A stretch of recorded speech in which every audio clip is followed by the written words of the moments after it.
This is a Hope 1032 podcast. As followers of Jesus, in whom all things were made, we acknowledge the Darug people as the traditional custodians of the country of where this podcast is recorded. We acknowledge their continuing connection to the land and waters and thank them for protecting this land and its ecosystems since time immemorial. We pay our respects to elders past, present and future, and we extend that respect to all First Nations peoples listening today. Warning. This episode contains mentions of suicide and suicidal ideation. Listener discretion is advised. And for Australian listeners, you can call Lifeline on 13 11 14 or visit lifeline.org.au. He just said, you're a waste of space, you're useless. And that at that moment, Georgia, I just went, well, if he thinks this, the whole world thinks this.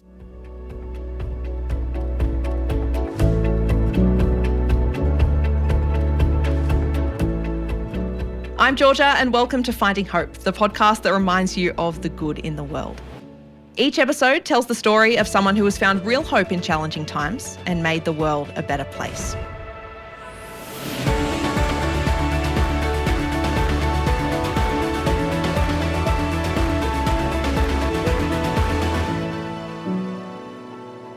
Growing up with ADHD, various health issues, and the target of some severe bullying, Adam Blum had the odds stacked against him. Weighed down by depression and hopelessness, Adam one day found himself at a crossroads. He had a plan to end his own life, and yet one phone call changed everything. Today, Adam is a New South Wales firefighter, podcaster, and author of new memoir, Easy Target. Adam, I'm so thrilled to have you on the podcast today. Welcome. Thanks, Georgia. It's an absolute honour and a privilege to be here to share my story, and hopefully your listeners can get something out of it. Yeah, for sure. And I'd love to dive straight in. Alluded to it a little bit in the introduction, but tell me about your childhood and your early years. What were they like for you? So my first few years were actually, I was plagued with operations, and my eyes turned in suddenly when I was 9 months old, and the doctors thought I had a brain tumour. And what it actually was my eyes went cross-eyed because the muscles behind my eyes were weak, and I actually had to have an operation to tighten the muscles to actually correct this, and I still have that issue today. When I'm really, really tired, my eyes still turns in a little bit, but first couple of years were pretty straightforward until at the age of 6 I was diagnosed with ADHD, as you mentioned, and in 2024 ADHD is not such a big deal as 25 years ago it was huge, and I was ostracised from my teachers. My teachers didn't know how to deal with me. I was put in the naughty corner. I was laughed at by my peers, getting things wrong because I didn't pick things up from learning. And straight away, I knew then that I was different. And from that point on, I knew that it was going to be hard, and it was, my self-esteem was just starting to erode away from even that early age. And I went and saw a counsellor when I was 8 years old, and that's very young to actually go and see and talk about the issues. And I started to put on weight at that time, and I was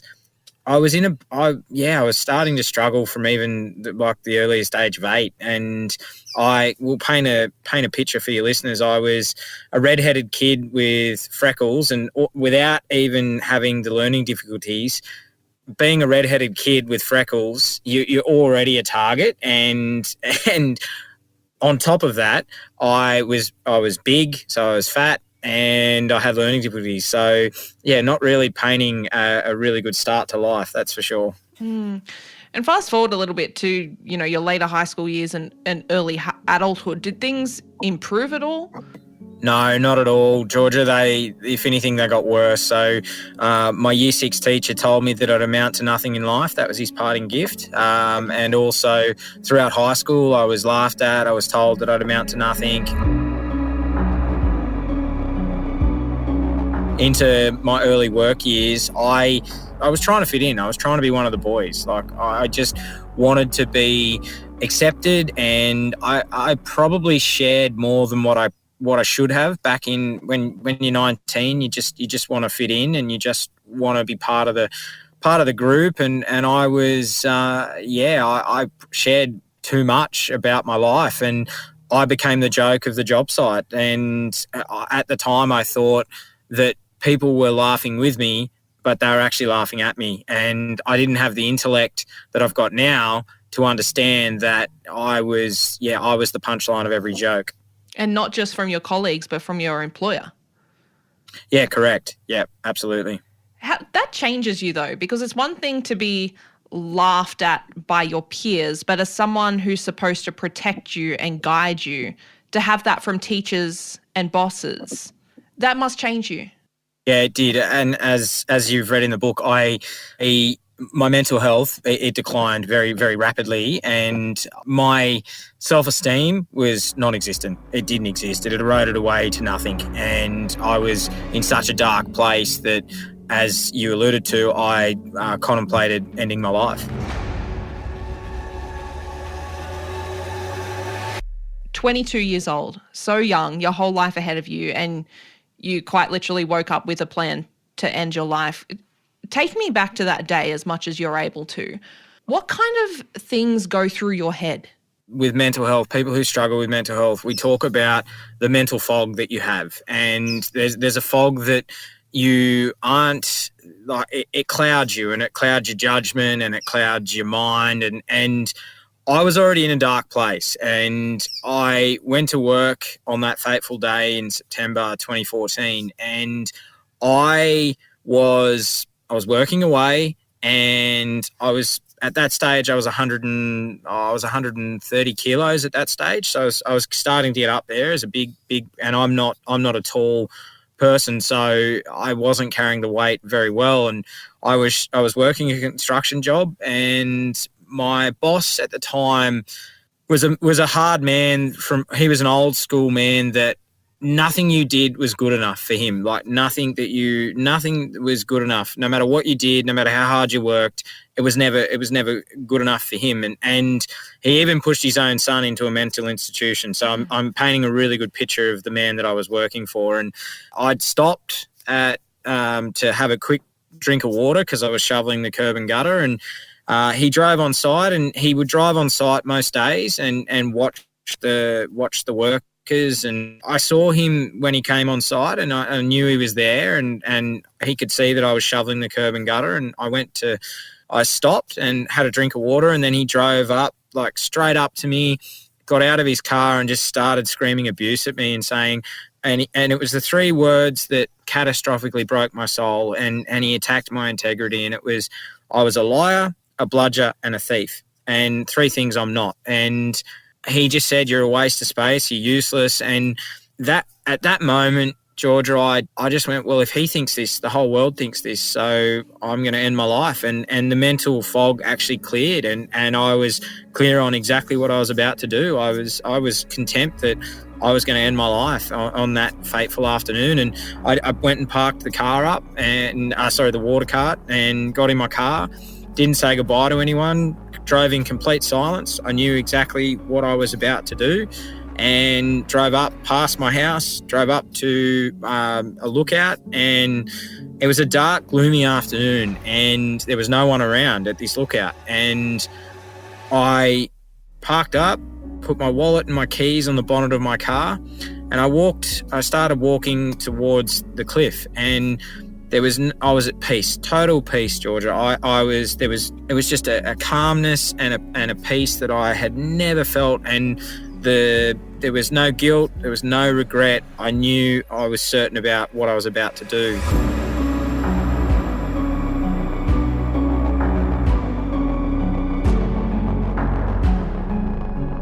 I was walking up, and I was looking out to the mountains for one final time, and the clouds parted, the sun shone on me, and my late Nana, who I've got she's my guardian angel, she spoke to me that day and said, "Adam, stop, step back, make a phone call." And I didn't put my phone on the bonnet of my car, and I took a step back, and it was that moment of clarity that I needed to realize what I was about to do, and I did. And then the clouds closed again, and the sun went away, and I did. I picked up the phone and made a phone call, and a friend of mine spoke to me for 4.5 hours and talked me down. And then I realised that I had a problem and I needed to get some help, and then started the long journey to get myself well again.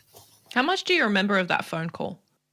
I remember parts of it. So I remember when my mate took the phone call, he said, "Blum dog," because that was my nickname. He goes, "How are you, brother?"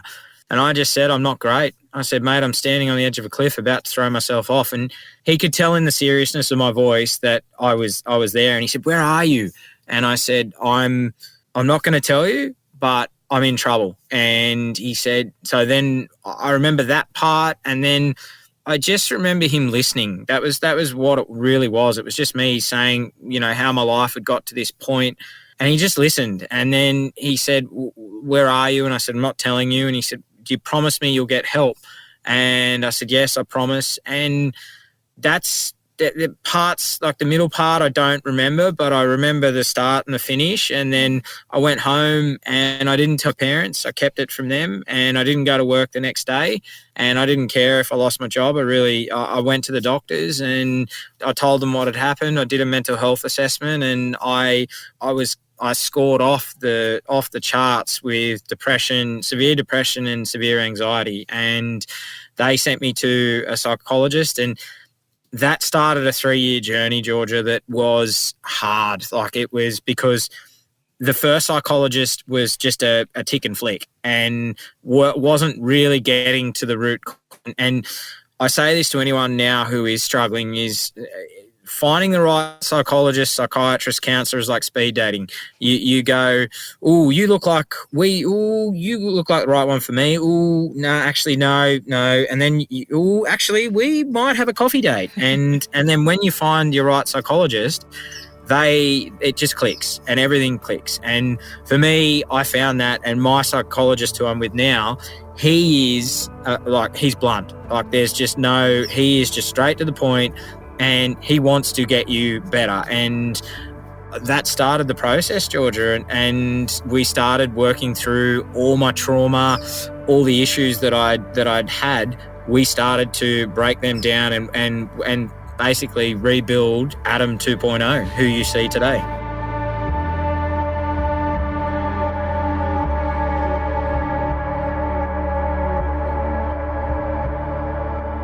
It's just incredible. And I do want to touch on that, because things don't change overnight. The hardest thing, probably the hardest moment, started after you made that decision to live. Absolutely. And it's a journey. It takes time, and people often ask me, how did you do it? And I said, well, I simply took a step day by day. I because my safe haven was my bed, and I didn't want to face the world. I was just not today. Just pull the doona over and not face the world. But what I did was I started implementing. Well, all right, Adam, just get up and make a coffee. And then I made a coffee, and that was a win. So I started to go, okay, that's a win.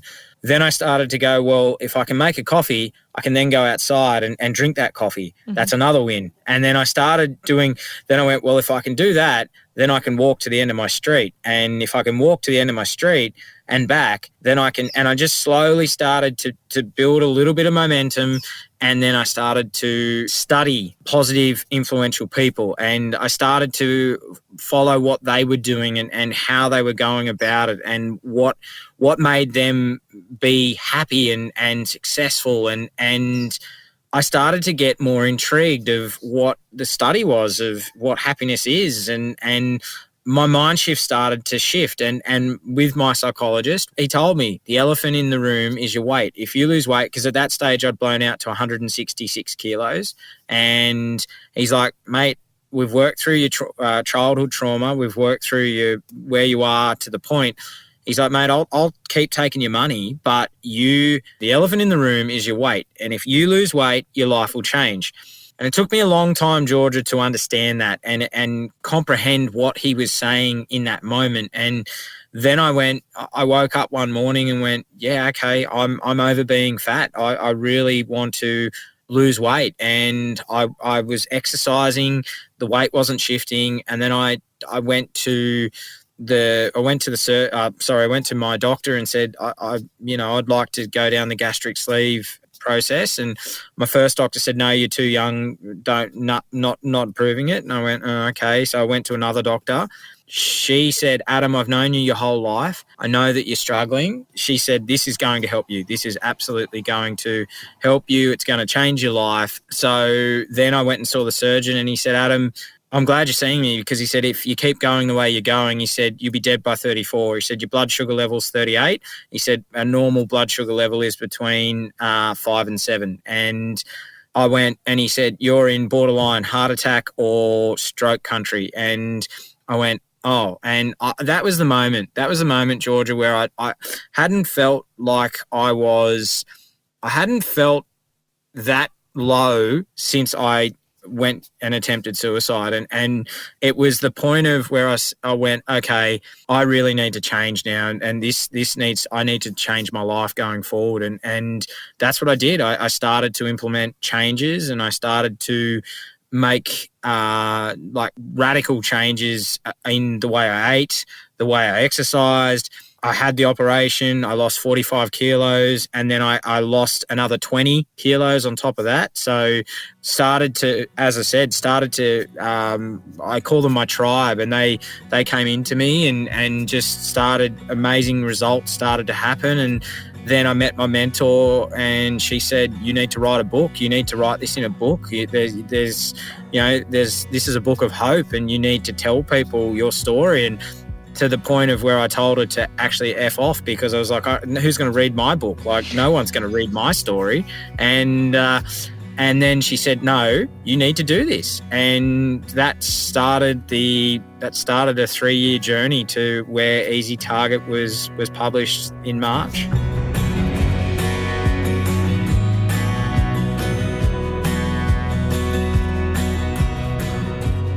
It's a really, really great book, Adam. Tell me what the process of writing that was like, because you seemed against it at the start, and yet, the book was in my hands on the weekend. It's a real thing out in the world. It was a really, honestly, Georgia, it was a really hard thing, because I think for the longest time I was told that I'd amount to nothing. And even from my teachers, like my English teachers, and I look at the whole writing process, and it's quite interesting, because when Janine said it, I went, are you serious? Like, I can't, like, I barely passed Year 12 English. Who is going to read my story? And then I got some great advice from Janine that was really helped me in the writing process. It was, Adam, just treat it like you do with your fitness. You train 6 days a week, write 250 words every day. And I went, no, I'm going to better that, Janine. I'm actually going to better that, and I'm going to write 500 words. And I think throughout the whole writing process, Georgia, I got to a point where if I didn't write 500 words and I only wrote 250 words, I was kind to myself and went, okay, it's not today. It's too hard. Close the laptop. It's not going to be today. Then there was days where I'd write 4,000, 5,000 words, and I'd be like, well, there was days where it would just flow, and then other days were just a grind. But I just learnt from that process that if I continually just keep showing up, taking action, and then I can get to where I am. And the book, as you say, is published now, and I'm proud of it. I'm proud of what I've been able to achieve with, and even some of my old teachers have now said, wow, you're a published author. Like, wow, we didn't think that you would amount to anything. And I said, well, good thing I didn't listen. I joke about it now and say, well, good thing I didn't listen to you, hey? So and that's how it is. Yeah, it's incredible. And look, it's not just the book. You've changed your life in so many ways. You're literally being interviewed right now in your firefighter's uniform out in the bush, hotspotting from your phone. Tell me about your career switch to firefighting, Adam. What prompted you to do that?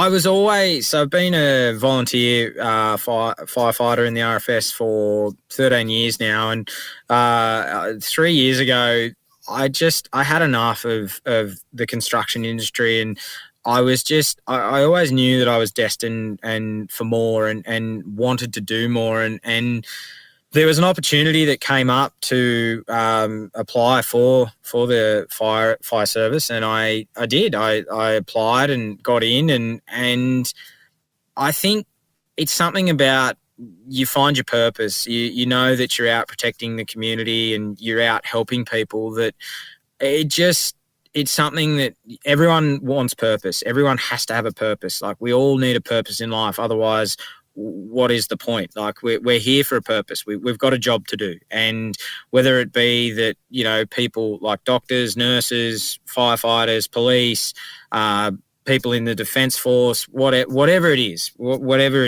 there's a purpose behind that. And I'm a very purpose-driven person. And if I align to that purpose, I give my all to it. Like, I give 110%. So that's how that came about. And I've been, as I say, I joined the fire brigade to find direction, and I did find that. So I was lacking that direction 13 years ago, and part of my journey and a part of my turnaround has been that finding that purpose and helping the community. Joining the fire brigade was actually one of the best decisions I ever made, because it's actually helped heal me as well. And I'm really blessed that I did take that, because I come from a rich family history of first responders. I'm a fourth generation firefighter. My mum was a nurse. My grandmother was a nurse.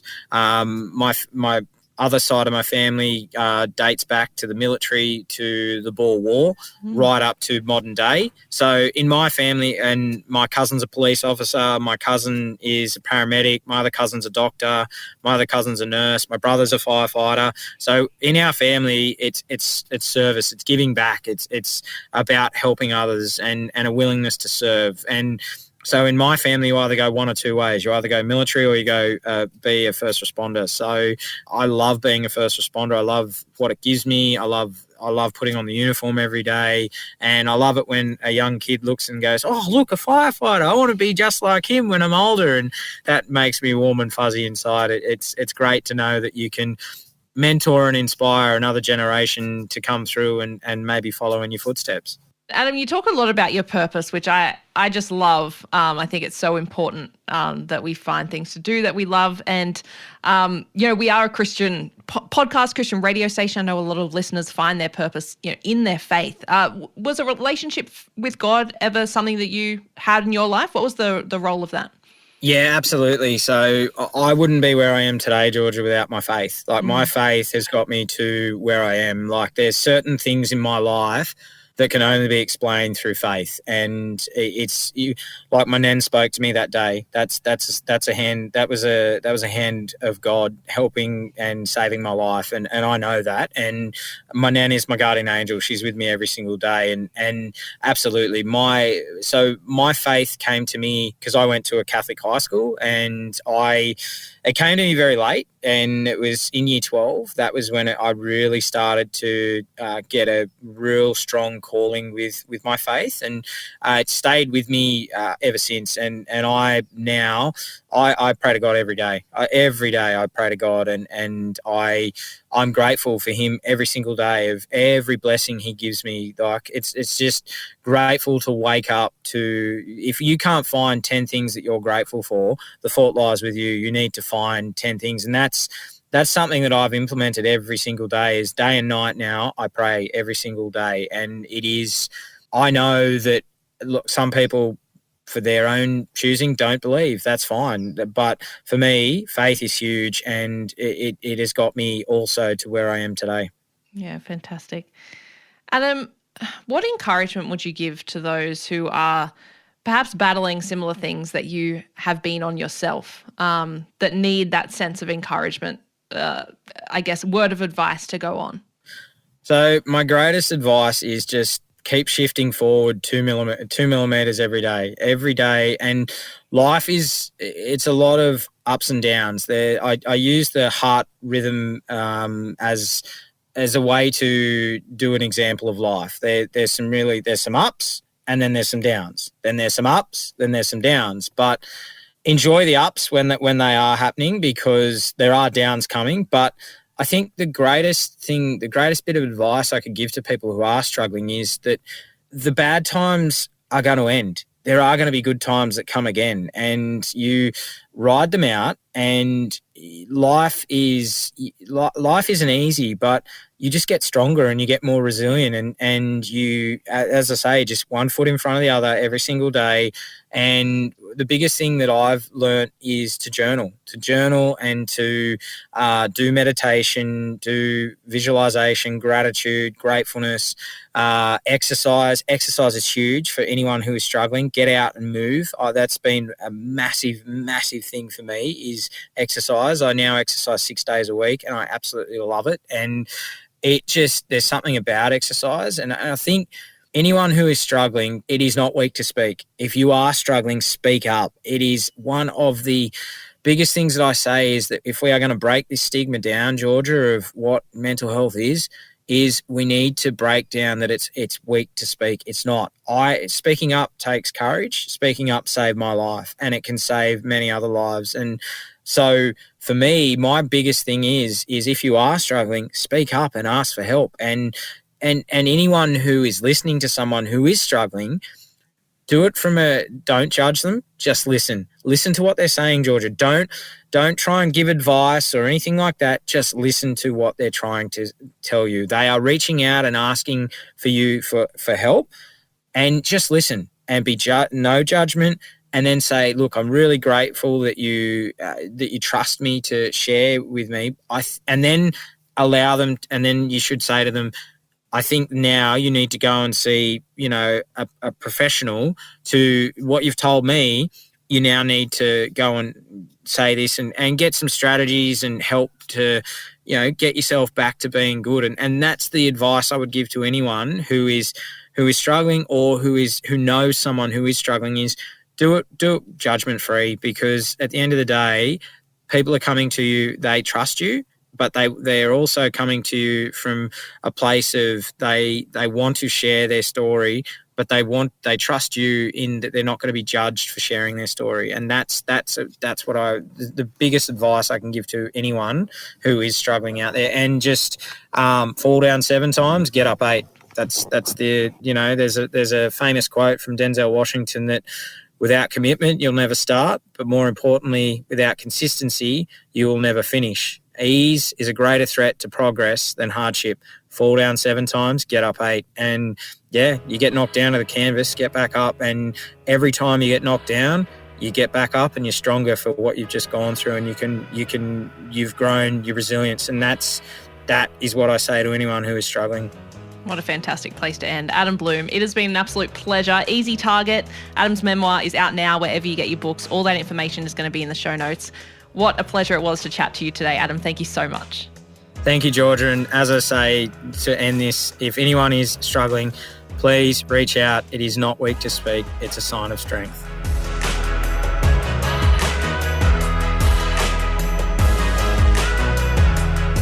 Thank you so much to Adam Blum for sharing his story today. Adam's memoir, Easy Target, is out now, and his own podcast, True Blue Conversations, can be found on your favourite podcast app. I'm Georgia, and thank you for listening to this episode of Finding Hope. To help this podcast reach more people, you can subscribe and leave a review on your favourite podcast app, and share it with a friend who may need a little extra hope right now. I'll leave you with this verse. This I declare about the Lord. He alone is my refuge, my place of safety. He is my God, and I trust him. Psalms 91, verse 2. Catch you next time.